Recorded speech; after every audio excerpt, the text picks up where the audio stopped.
So I used to be a huge sneakerhead, right? And the more recent news that I've been seeing about the sneaker market kind of just dying. I remember back in the day, like trying to get a pair of Yeezys, which I understand like the exclusivity factor, but the thing is like people in the resale market really just kind of gouged that bitch because even we had bots back in like 2016, man. Like, but they were back in 2016, we had the type of bots that would just sit there and be able to like spam the buy button, refresh and buy button for you, so that you can end up copying like a pair of shoes so you didn't have to like wait in line or even just like win a raffle so you could go just sit and wait in line to be able to buy the sneakers. And like now I just feel like that isn't like what it used to be anymore, and that really does come from like Nike and Adidas and like other like brands just starting to like flood the market. Because I don't know if anyone's ever noticed, but like those limited releases sneakers, and especially like the ones that, and Nike kind of like ended up remaking a bunch of like retros. And even like I have a pair of shattered backboard Jordan 1s that I recently bought. Again, I say like I used to be a sneakerhead. I ended up getting rid of a lot of my shoes, for context, when I was in college, just because like I didn't really wear them. I literally just wore a pair of Vans and like some like a pair of Yeezys, and after outside of that, like I just kind of didn't really wear much, and so I started getting rid of it. So I started getting rid of them over like the years. But now that is 2026, it's like a whole 10 years later. I'm like looking back, and like I'm not like super big into shoes anymore either, but like I am at a point where I am kind of just getting tired of just like Nike and Adidas being like the main ones. And like I mean, there are other like designer shoes or something like that you can go and buy, but I wasn't, some of them were like really high, which also like kind of goes into like the rep market because of that resale price, and also just the designer counterfeit market, especially since it's up to like 600 billion in profit. I mean, I even have a pair of shattered backboards, but I got like the golf version because the only difference is it has a different rubber tread on the bottom, no spikes or anything like that. I bought them for about retail price just because no one really wanted them, because they were just considered a Nike, they were considered a golf shoe, so no one really like kind of like flooded the market on them. And or just there was also just an abundance of them on top of that. Was able to get them for pretty cheap for myself. I don't really wear them too much anymore, honestly. I feel like they're just too flashy and loud. If that, I feel like that doesn't, I used to wear them all the time, but now I'm kind of like phasing out. I feel like now, like I just kind of like do that instead of like just buying more shoes. I'll just like buy like seasonal versions of them, and or seasonal shoes, and then just kind of like wear those for like the year. And then after that, I'll like maybe cycle through, go donate or something. If they're like good enough, I'll keep them. Maybe 2 years, because I still got like some now, but like I got like a few like Jordan lows. Those ones really popped off. I mean, I feel like those are like becoming my equivalent of like the corporate white sneaker that you see everyone wearing with khakis. I feel like even the trend now is that like Jordans aren't even as like popular as what they used to be. And again, I think that does come with like the market being flooded. Outside of like a few like maybe like Travis Scott's, and honest, I don't keep up with like how many are around or like what their limited releases are, but I do know that they have just like had an abundance. And I've even heard like the fact that like I even heard the fact that these sneaker resellers are starting to have like issues selling in their confinement stores, and so like they're just kind of like going out of business, which does suck for as a business owner. But at the same time, if people like were the ones who gouged like those prices just to be able to like put them on their shelves in their store, and they cost like a stupid price, like no one's gonna buy that regardless, because like at the same time it's like a Nike quality leather, so like why would you spend more than retail on it? I've admittedly bought in like a pair of Yeezys over retail. I mean, I feel like everyone's probably like done it maybe once, but I have like some friends that just aren't sneakerheads, and like their whole thing is like it's kind of crazy that like people who spend so much money to buy the same shoe but just in a different colorway. And to that I say they just really just don't respect the game, honestly, at that rate, because there's some really cool sneakers and like craftsmanship in them. Like I got myself a pair of Nike Dunk Vintage Greens, but they only had them in a women's size shoe, so I literally just got a size 13 for myself. And honestly, like they're like the best leather shoe I have actually worn, or best Nike leather shoe I should say that I have worn. And they're about 2 years old now, and they're still holding up, and like they don't really look too old. And then like I have another, again, like a pair of white Jordans. I bought them on eBay already busted, and like they still look pretty good. I would say they're getting to a point where they need to be thrown out. I walked into this designer store called the Miri. They used to be really popular for their skinny jeans, and everyone loved them. But like they honestly got a lot of controversy for the price versus like what you were actually getting. Even though people did like the jeans, you're just like, damn, like it kind of is just like overhyped price, right? Like a got you price. And they have these shoes called the Amiri scale tops, right? And these things are literally not an exact rip. I shouldn't say exact. These things are a pretty close replica of a Nike Dunk. And because of that, like when I went to go try them on in store, I was like, I even like asked the teller, I was like, are these things like better than a Nike quality? Like they do feel like it, but I found these things in a thrift store, and honestly, they just look busted. They look beat. I tried them on even. They were a little too big, so I didn't even bother. But also context, I went in just to try them on when I went to the retail store because these things are like 700 bandos MSRP retail price off the lot just for it to depreciate, right? Like you can find these things used in quotes, or used real ones in quotes, I should say. You can find these real ones in quotes on eBay being sold for like $200, $100 even, when like that the retail price is that high. No, bro. No, I'm good. And this is kind of like segueing into like where that counterfeit market is, and also just like that resale market. When it comes to like something that literally is just, when we're getting too close, when there's a shoe that is just a little bit too close to a Nike, right? And it's like it's leather and all. Why are you charging that much? Like, I mean, I get like there's other shoes like a Dior, but like they also had a collab with Nike, so like I feel like they're a lot more valid to have like a Converse look of a shoe just with a different canvas pattern. But like I'm gonna be real, guys, just by the rep. I don't know if I should like be saying that, but like for educational purposes only, for just so you can see the differences, like probably just get like a dupe. I mean, also, ooh, something I've even noticed now, in different generations view duplicate products completely differently. I would say my generation, we view those things as kind of just okay now. You can go on TikTok shop right now and buy yourself some dupe chrome heart, and that's honestly something I think is bonkers. Because I don't know where that shift came in, but again, I do feel like this goes into more than just like uh, duplicate sneakers or replica sneakers. I mean, it's a whole like broad spectrum of just counterfeit goods in general.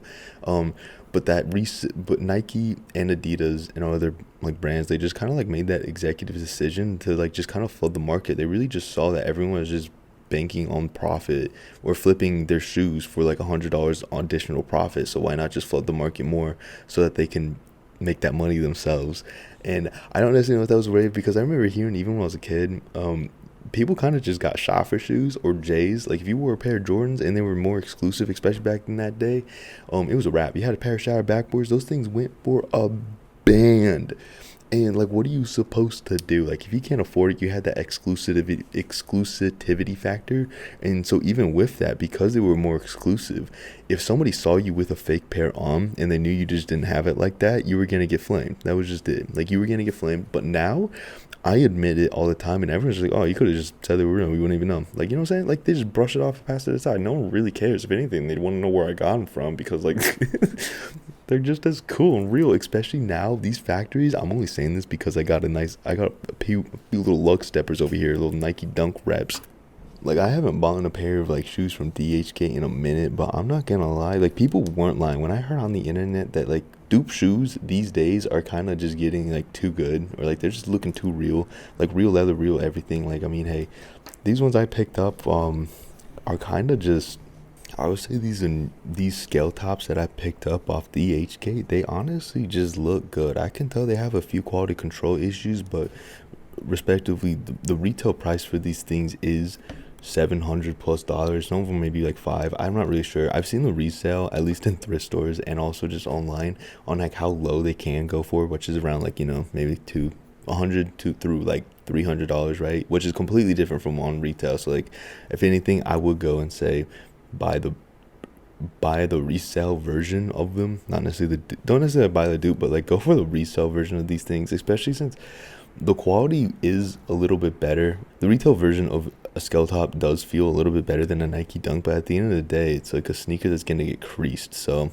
especially if you're spending $500, you're like, I'd imagine if you like spent like $500 on a shoe and like you just wanted the shoe because you're a sneakerhead and you couldn't really like afford them, right? Because that's the thing, right? Like, we got Klarna now in these day and age, guys. Come on, let's not buy a pair of shoes on Klarna. But I would say, I mean, look, I spent $50 in total with shipping, right? It took like around a month to give to me, but damn, like they smell like they're straight out of Foot Locker, honestly. When it comes to buying fakes, it really kind of just comes down to you, and if you're trying to pass them off as real. I personally don't really care if somebody knows if I'm wearing a product that isn't real. I'm not gonna like be offended, or like even if they view me negatively, I think that's just weird. Like, again, I feel like in this day and age, people care way less about a dupe sneaker, especially But I mean, I think that also even comes in like when Amiri even had their controversy for making the sneaker and it not really being too much different than a Nike Dunk, and that begged the question. And I'm not gonna lie, that is something that led to my decision after I learned that to just get the fake pair. That's also why I went into like the store and tried on the real ones. I was like, honestly, I'm not sure how I feel about them. You know what I'm saying? Because like, I think these ones are a lot more like subtle and like low key. Like they're it's a pretty unsuspecting designer looking shoe. If I'm being honest, like you're not gonna know. If anything, people are just gonna like, unless they're like really looking at them, especially since they're just a black and white Panda Dunk mixed with like a skeleton stitch on the side. It's basically the way to look at it. You just bought like a custom version. I will say the fake pair that I got, I'm not sure, obviously they're not all like that. Again, honestly, for like $50 in total, like the tongue brand label on these ones is white, and I'm not really sure that they're even supposed to be that. I think it's supposed to be a different color, especially since the real pair I checked was. But then again, I don't know what year or model this is like supposed to be based off of, but hey, you guys, if anyone's like cares about this kind of stuff, like you would know more on it. I just kind of like saw them and I tried them on and just went and decided to buy the fake ones just because it's like, it's basically just a Dunk anyways. I was already in there wearing Dunks, so I was like, I'm comparing and contrasting. Also, I guess disclaimer, I'm only speaking on counterfeit goods and like admitting I own them as educational purposes as I work in the design field, so I'm trying to like better understand where others are coming from when they are building out these products. And fuck, I can't bullshit it enough. Anyways, yeah, so I, again, outside of a few stitching things, but on top of that though, I can't attest for normal Jordans. I mean, there's videos out there for people who just bought like regular Air Forces. I know even though those are kind of buns, like no one even wears Air Forces anymore unless they're like maybe like a collabed version. But again, like I got rid of mine. Again, even when it came to like real, like my Air Forces, I got rid of those things kind of years ago. I feel like I leveled up, and that's when I transferred into just like the regular corporate white sneaker. But that's also when I started working in corporate. So hey, that's kind of like, I feel like that transition. I'm like I feel like I'm approaching my 30s, and I'm like trying to find my hip again. But then again, that might just be like a quarter life crisis or something. That's a topic for a therapist though, not you guys. But I remember like back in the day, like the fake Yeezys. I'm not gonna lie, guys. I'm not gonna lie. I've had a few fake pairs. I'm gonna be real. I have a fake pair right now. I ended up buying this other pair to kind of like replace them as like a designer beater shoe that I just don't really care about. I know that sounds like so corny and lame of me to like to say, because I have to be wearing like a designer product, right? Or feel like I need to be wearing a designer product. But it's honestly, it really has nothing to do with wanting to flex. I don't know how to like explain that. I feel like I go through like phases where I just download like DHgate and I'm like, damn, I just really want to like cop a few pieces, right? Like why not, right? Like just why not? I feel like times of trial and error, that's just where it comes in. But hey, but even like the fake pair of Yeezys I got, honestly, for something that's supposed to be just canvas and rubber, I would say if you want to get a fake shoe, maybe not now, because who's wearing Yeezys? Those things are also stacked in thrift stores now for like real low rates, so you can just go find them pretty quickly. I guess depending on your city. I live in a major city, so it's a lot easier for me. But again, like I've had these things, like these would be the things I would wear in the snow when I didn't want to get my other shoes like dirty, you know? And they've still held up. And again, like I even have other people tell me like they just could not tell after I admitted that they were fake. Like I don't even think this colorway exists, if I'm being real. I don't think I've ever seen it. Again, I haven't really kept up on like the actual colorways of these things, but like it was cool enough for me to want to like check out. And I see you can get some cool gym fits with it, but like, or so you can get some cool fits with it. That's up to you if you want to wear these things to the gym. I low-key have. Again, no one cares, no one's gonna know. And I feel like one of the funniest, or like a TikTok that I saw that kind of like blew me away, was this guy saying, is like, honestly, I just Googled how much Chrome Hearts cost, and your guys' Chrome Hearts fake. There's no way you guys are all for that. Like, and that's kind of like the truest statement though, because especially if the counterfeit market is at $600 billion, especially surpassing the sneaker market, like, I don't know if that fact is true. That was like from a chat bot, so like maybe check that one for me. But like, hey, or I probably should check it because I'm the one posting the video, right? But I mean, it really just goes to show. But at the same time, like, I just want to know your guys' opinion on like what you guys think of a fake product, and like if it is even as severe as like what it used to be, or if you view it as severe as like what you did when you were younger, if you even cared at all. But yeah, hey, let me know what you guys think. But anyways, peace. I want to be a cowboy, man.